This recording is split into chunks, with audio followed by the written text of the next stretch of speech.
Ladies and gentlemen, here's a book review on the book In the Shadow of the Sword by Tom Holland. It's a pretty good book. I love the way it was put together. It's about 400 pages. You can see it here on YouTube or listen to it through Audible.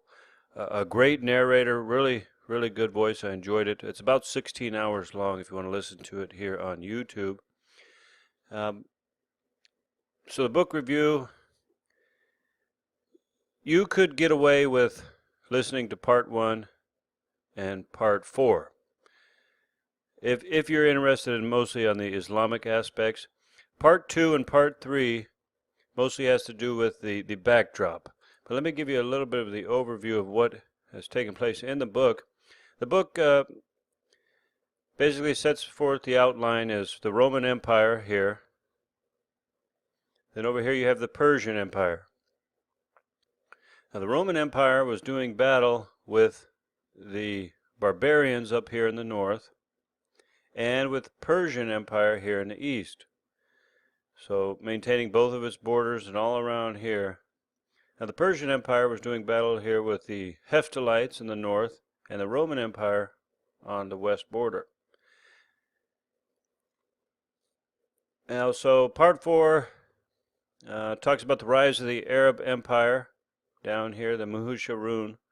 Now the Persian Empire was hiring the Arab tribes down here to maintain the border, do a little bit of work, and the Roman Empire was hiring some of the Arabs to maintain this border and do a little bit of the work here, but mostly in here, dominated by Christians, a little bit of Jewish here. The Persian Empire was Persians, and the Mahomed priests and Zoroastrianism. So for 500 years, a lot of the Christian cults were pushed out.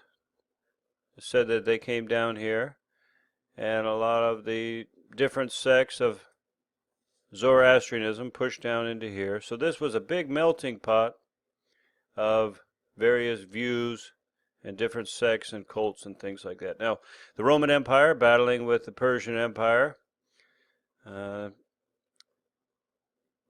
The Persian Empire eventually fell at around 600 AD. The Roman Empire was very weak. At 543 and following, the Black Plague came in and wiped out a third to 50% of the population.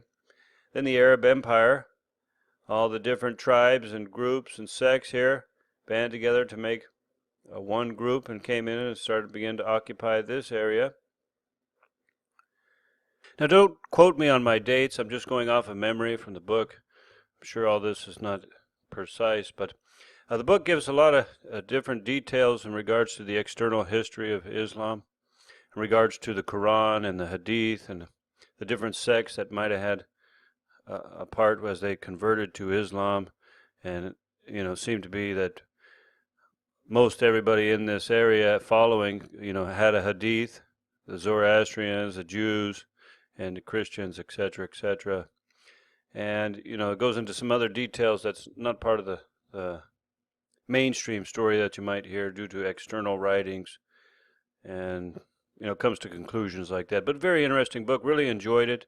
I do recommend it. Thank you so much for watching. If you have any questions, please post them in the comments below, and have a great day.